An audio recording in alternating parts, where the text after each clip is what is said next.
आप सबको नमस्कार।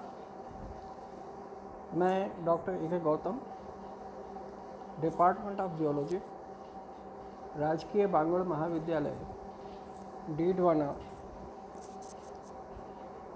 आपके समक्ष महर्षि दयानंद सरस्वती विश्वविद्यालय अजमेर के पाठ्यक्रम में सम्मिलित बीएससी तृतीय वर्ष प्राणी शास्त्र के विद्यार्थियों के लिए प्राणी शास्त्र के प्रथम प्रश्न पत्र में सम्मिलित एक महत्वपूर्ण विषय पॉइजन एपरेटस इन स्नेक्स अर्थात सर्पों के अंदर उनके विषदंतों के पीछे या विषदंतों को विष आपूर्ति करने के लिए सर्पों की मुख गुहा में स्थित विष उपकरणों या पॉइजन एपरेटस के बारे में शेयर कर रहा हूँ। पॉइजन एपरेटस मूलतः उन सर्पों के अंदर पाया जाता है जो कि विषैले होते हैं। मैंने इससे पहले पिछले 3 एपिसोड्स में पॉइजनस और नॉन पॉइजनस, विषैले और अविषैले दोनों तरह के सर्पों की पहचान, उनके उदाहरण, विषैले और अविषैले सर्प कहाँ पाए जाते हैं, किस प्रकार अपना विष अपने शिकार के अंदर या मनुष्य को काटने वक्त इजेक्ट करते हैं, पेनिट्रेट करते हैं, इजेकुलेट करते हैं, ये सारे बिंदु काफ़ी विस्तार से डिस्कस किए थे। और आज के इस व्याख्यान में मैं सर्वप्रथम सर्प के मुख में स्थित पॉइजन एपरेटस का चित्र आपसे शेयर कर रहा हूँ। आप देखिए इस स्क्रीन के ऊपर, ये सर्प की बकल कैविटी है, माउथ है, एंटीरियर पार्ट है। इसमें ये जो नंबर 1 से चिन्हित है, ये जो एरिया मैं पॉइंटर से दिखा रहा हूँ, ये पॉइजन ग्लैंड है।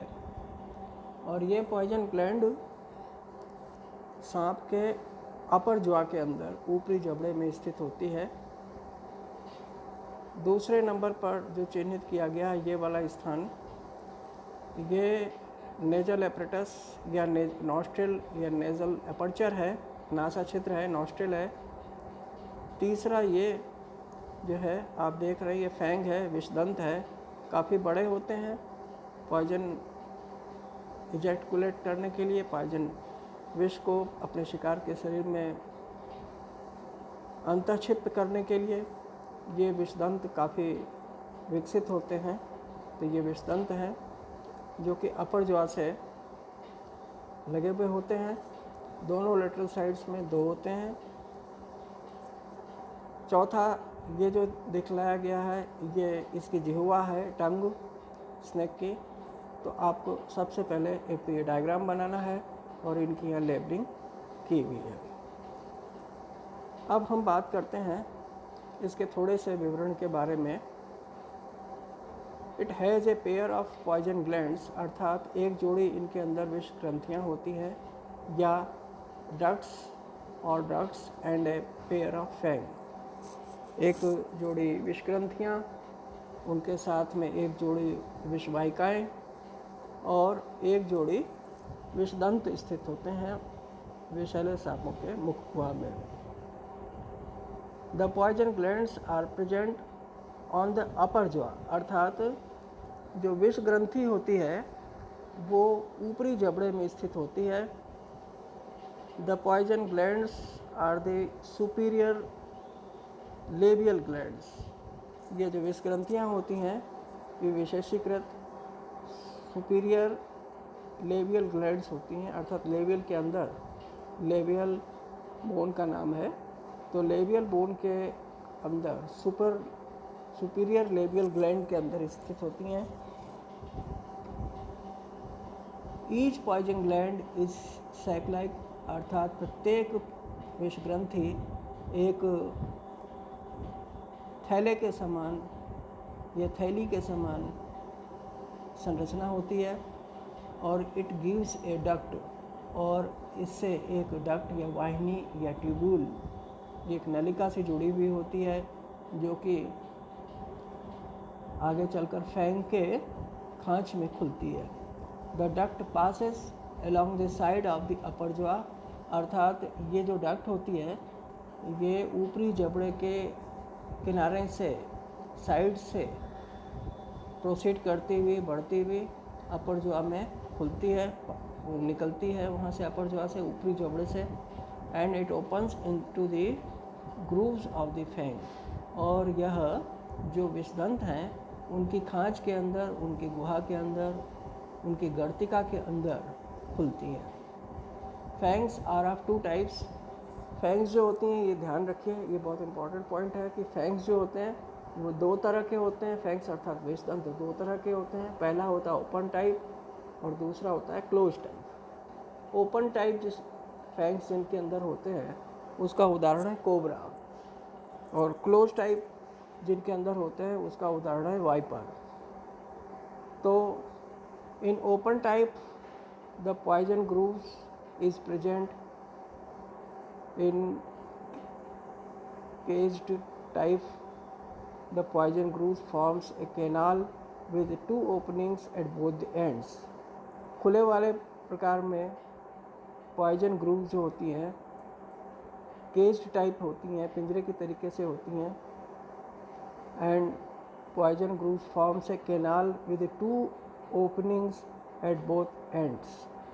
इसकी जो पॉइजन ग्लैंड ग्रूव होती है वो दोनों सिरों से खुली हुई होती है। इसकी जो कैनाल होती है, वो जो डक्ट होती है, वो दोनों सिरों से खुली होती है। एक सिरा इसका कहाँ खुलता है? एक सिरा इसका पॉइजन ग्लैंड में खुलता है और दूसरा सिरा इसका फैंग के अंदर अर्थात विषदंत के अंदर खुलता है। इस डायग्राम के अंदर आप देखिए, यहाँ पर ये स्नेक के ओरल कैविटी का मुंह है, जिसमें जो लाल रंग से दिखाया गया है ये इसकी पॉइजन ग्लैंड है।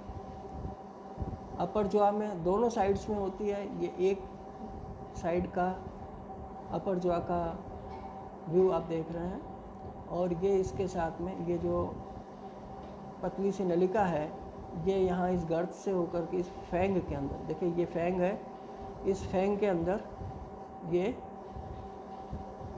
देखिए ये इस फैंग के अंदर प्रोसीड कर रही है। तो ये यहाँ से ये पॉइजन ग्लैंड है और ये पॉइजन डक्ट है। ये पॉइजन डक्ट फैंग के अंदर पहुँचती है और उसके गर्त में खुलती है। ये दूसरा डायग्राम आपको ये बनाना है। ये इसकी टंग है, ये फैंग्स हैं, यहाँ नोस्ट्रिल होता है, देखिए इस जगह पर दिस। तो ये ओरल कैविटी, ये इसकी ओरल कैविटी है, यहाँ पर नोस्ट्रिल होता है। ये आइज़ हैं इसकी और ये स्केल्स हैं। तो ये डायग्राम आपको देना है। तो अब थोड़ा सा ये डिस्कस करना चाहता हूँ कि इसके मुख गुहा में कुछ पेशियाँ होती हैं, muscles associated with the poison apparatus. There are 3 types of muscles are present. Snake के अंदर जो पॉइजनस स्नेक्स होते हैं उनमें 3 तरह की मसल्स या पेशियाँ जुड़ी हुई होती हैं या पाई जाती हैं। पहली है डायगैस्ट्रिक, दूसरी है स्फिनोटिरॉइड और तीसरी है एंटीरियर एंड पोस्टीरियर टेम्पोरलिस। तो आपको ये डायग्राम बनाना है। इस डायग्राम में जो मसल्स एसोसिएटेड है वो दिखाई गई हैं। ये मसल्स पॉइजन एपरेटस से जुड़ी हुई होती हैं, सांप के या सर्प के। इसमें नंबर 1 पर आप देखिए स्क्वामोजल है, ये जो बोन है ये वाली, ये ये स्क्वामोजल है, यहाँ से लेके यहाँ तक। ये जो बोन है जहाँ मैं मार्क करके बता रहा हूँ, ये नंबर 1 ये वाली स्क्वामोजल है। दूसरी डायगैस्ट्रिक होती है इसके अंदर। डायगैस्ट्रिक देखिए ये वाली मसल होती है, ये यहाँ से लेके यहाँ तक, ये डायगैस्ट्रिक है। This points to this point, ये डायगेस्ट्रिक है। और तीसरी होती है mandible.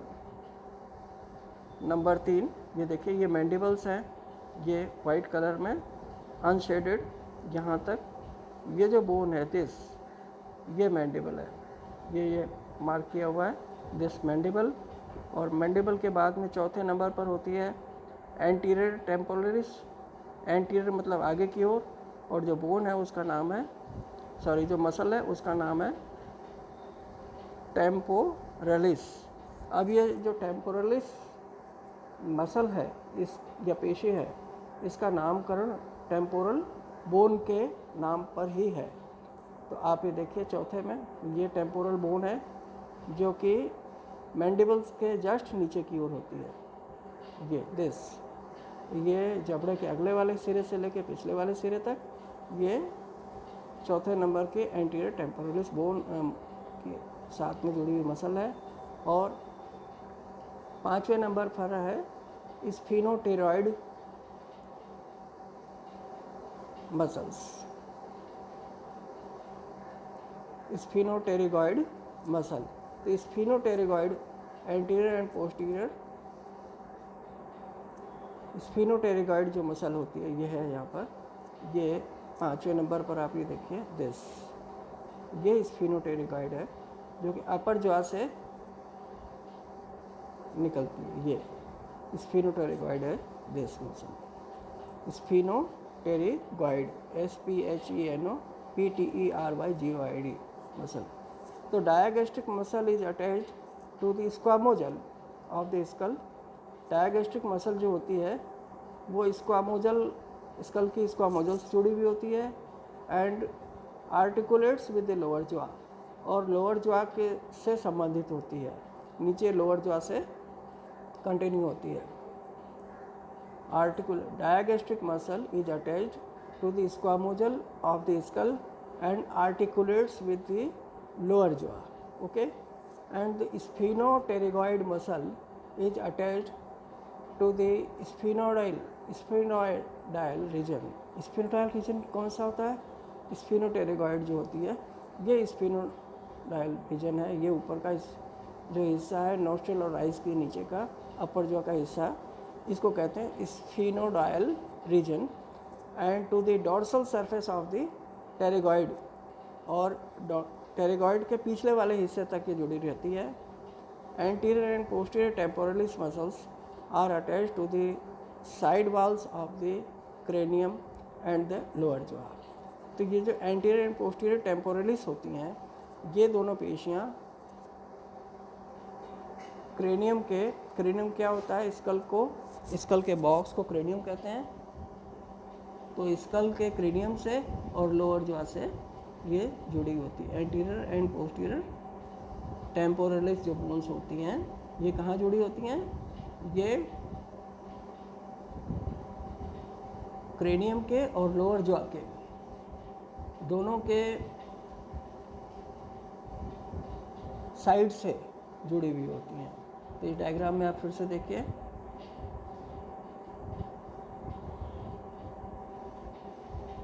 Anterior and posterior temporalis जो होती है ये चौथे नंबर की जो बोन है दिस, ये जो मसल है चौथे नंबर की दिस, ये anterior and posterior temporalis muscles are attached to the side walls of the cranium and the lower jaws. तो इस प्रकार से ये जो डायग्राम है आपको नंबर 3 पर ये बनाना है। तो सबसे पहले आपको ये डायग्राम बनाना है पॉइजन एपरेटस के अंदर, फिर उसके बाद में नंबर 2 पर डिस्क्राइब करना है, नंबर 2 पर ये डायग्राम बनाना है। 3 डायग्राम टोटल आपको बनाने हैं। नंबर 2 पर ये डायग्राम बनेगा जिसमें इसकी ओरल कैविटी आपको दिखलानी है, और नंबर 3 के ऊपर आपको ये डायग्राम बनाना है। तो यहाँ इस तरीके से आपको लेवलिंग करनी, या तो आप सीधे इनके ऊपर एरो लगा करके लिख सकते हैं लेवलिंग, अन्यथा इस तरीके से भी 1 2 3 4 5 6 करके भी आप लिख सकते हैं लेवलिंग।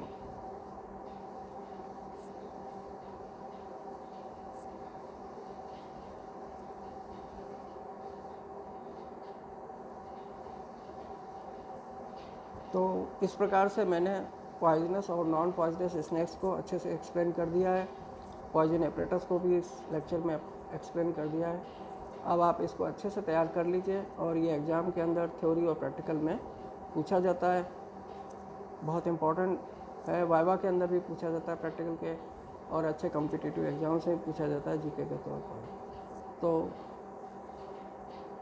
मैं आप सबका बहुत बहुत आभारी हूँ इस वीडियो को देखने के लिए।